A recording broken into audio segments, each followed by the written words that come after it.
네, 오늘 이 시간에는 우리 기도회를 위해서 권혁재 목사님께서 신명기 20장 3절부터 4절 말씀을 가지고 말씀을 선포해 주시겠습니다. 제가 먼저 봉독하겠습니다.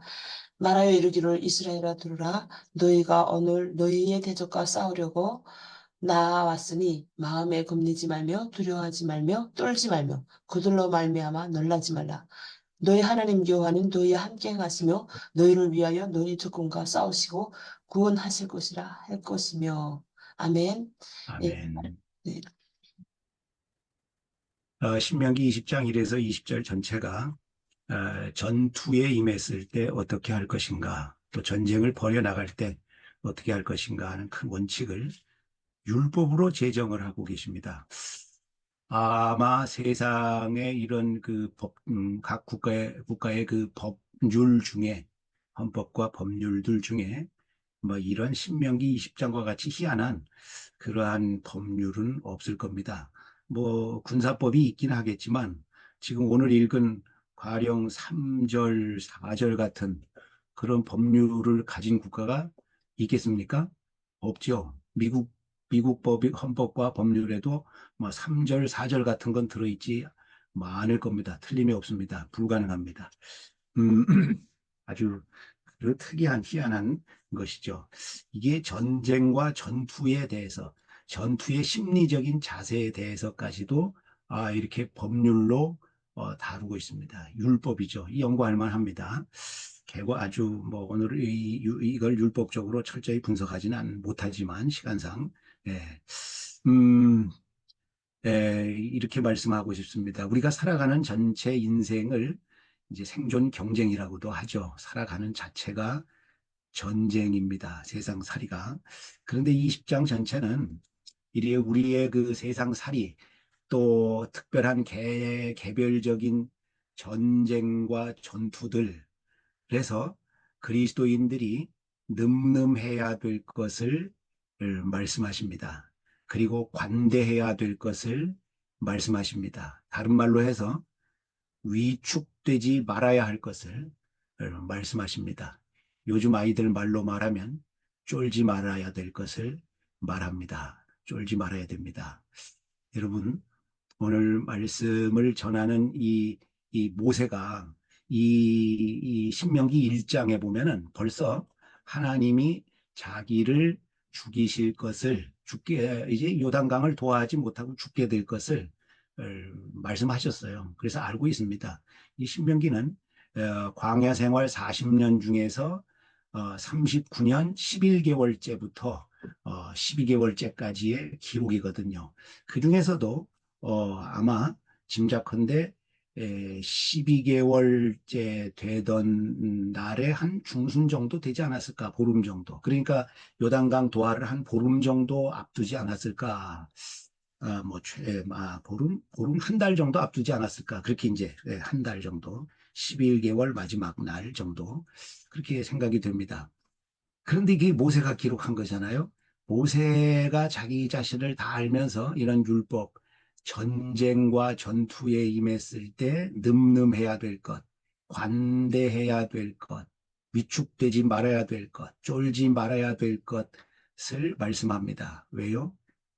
하나님은 반드시 이기시기 때문에, 그것을 자기가 경험했기 때문에.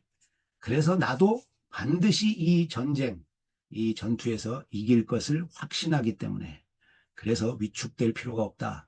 늠름해야 된다. 이렇게 말씀합니다. 모세 자신의 체험을 통해서도 이게 증명이 됩니다. 마귀가 세상에 모세가 태어났을 때 그 젖먹이 핏덩어리 같은 것을 강물에다가 던져 버렸습니다. 세상이 이긴 것처럼 보였죠. 마귀가 이긴 것처럼 보였죠. 그랬더니 하나님께서 공주의 손을 통해서 건지셨습니다. 그래서 그 이름이 모세가 됐습니다. 그리고 이 사람이 나중에 이스라엘 전체를 건지는 사람이 됩니다. 마귀가 이 모세를 가정에서 축출했습니다.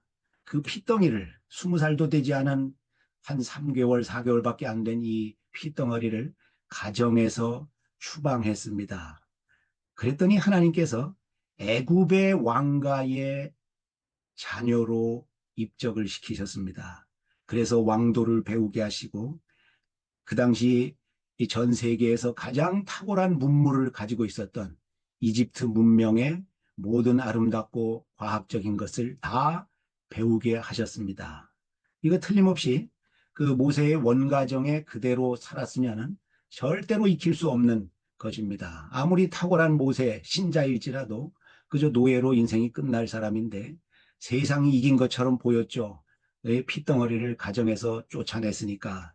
그런데 이집트라는 거대한 국가의 왕과 소속이 되게 하시고 그 문명을 다 배우게 하셨습니다. 하나님이 이기시죠. 하나님이 이기신 겁니다.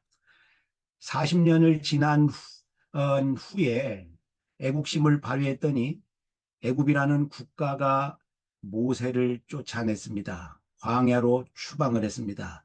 애굽이 이기고 마귀가 이긴 것처럼 보입니다.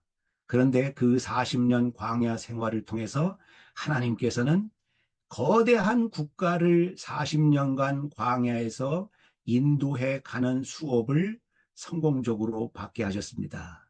하나님은 손해를 안 보시죠. 하나님은 이기십니다. 반드시 이기십니다.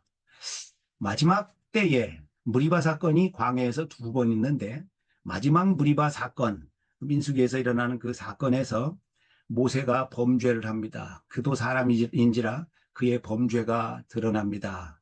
그도 자기를 제어하지 못하고 분노를 폭발하고 범죄합니다. 그리고 그래서 그 결과 요단강을 건너가지 못하고 느보산에서 죽음을 맞이하게 됩니다. 요단강 건너지 못하고 죽었으니까 마귀가 승리한 것 같죠. 마귀가 죽여버렸으니까 세상이 이긴 것 같죠. 그런데 마태복음 17장에 딱 보면은 모세가 예수님과 어깨를 나란히 하고 살아 있습니다. 예. 예수님과 어깨를 나란히 하고 모세가 살아 있습니다. 여러분, 하나님이 이기셨어요. 하나님은 반드시 이깁니다. 하나님은 반드시 이기십니다. 하나님은 손해보실 일이 없어요. 그러니까 하나님과 동행하는 이 모세가 인간적으로 보면 120년간의 삶이 참 처참한 그런 강팍한 그런 삶, 세상에 계속해서 두드려 맞고 지고 패배하고 그런 것 같이 보였지만 그러한 사건마다 하나님께서 그것을 가지고 위대한 승리를 이루십니다. 이거 알면 무서워할 필요가 없죠. 이거 알면 위축될 이유가 없습니다. 하나님이 내 앞에 앞서서 나가서 사시며 싸우신다. 4절이 그랬잖아요. 너희 하나님 여호와는 너희와 함께 행하시며 너희를 위하여 너희 적군과 싸우시고 구원하실 것이라. 모세의 이름이잖아요. 구원하실 것이라. 건질 것이라. 네, 건질 것이라. 제가 오늘 아침에 몸이 조금 편안한데 지난, 지난해 이맘때부터 시작해서 몸이 안 아픈 날이 하루도 없었습니다. 아주 심각하게 많이 아팠습니다. 야, 이거 뭐 인생 말년 이렇게 살아야 되는가? 참 고통스러웠습니다. 그런데 여러분 저 보시기에 저 사람 지질하게도 쫄아 있구나. 저 사람 아주 지질이 궁상이구나. 그런 표정 보셨습니까? 한 번도 못 보셨을 겁니다. 예. 왜 그런가? 이거 뭐, 지금 뭐, 많이 경험을 해보니까, 한 절대 손해가 안 된다. 예.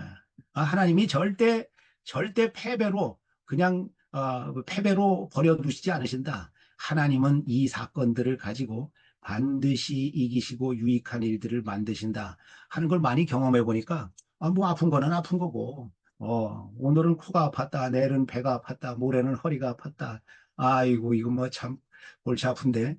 뭐 전혀 위축될 필요가 없는 거예요. 위축될 필요가 없어요. 하나님은 반드시 이기십니다. 그래서 하나님이 명령하시잖아요. 이렇게. 예? 3절 가운데. 겁내지 마라. 두려워하지 마라. 떨지 마라. 놀라지 마라. 이거 어느 세상의 군사법에, 예? 어떤 법률에 이런 게 있어요. 근데 하나님은 이렇게 감정에다가, 정서에다가도 명령하십니다. 예. 충분히 그러실 수 있습니다. 우리가 이거 믿으면 위축될 필요 없습니다. 인생살이 전체에서 어떠한 사건 앞에서도 당당하고 늠름하고 예? 관대하고 그렇게 태도를 가지고 살 수 있고 살아가야 됩니다. 같은 전쟁에서 다른 싸움을 하나님이 우리와 더불어 하십니다. 여러분, 우리는 지금까지도 이겼고 앞으로도 이길 겁니다. 하나님이 이기시니까. 우리가 범죄하고 나락에 떨어져도 우리는 지지 않습니다. 하나님이 그 사건을 가지고 이기십니다. 아멘. 기도합니다. 하나님, 우리 아버지, 하나님께서 모세의 120년 인생을 통해서 세상이 이기고 하나님이 모세가 철저하게 패배한 것처럼 보이는 그 순간마다 하나님께서 그 순간, 그 사건들, 그 시간들을 전부를 가지고 위대한 승리를 이루어내신 것을 봅니다. 오늘 저희들의 인생에도 아버지께서 그렇게 역사하시는 줄 믿습니다. 어떤 상황에서도 떨지 말고 두려워하지 아니하고 담대하게, 늠름하게, 반대하게 하나님과 더불어 기뻐하며 전진하게 해 주옵소서. 예수님 이름으로 기도하옵나이다. 아멘.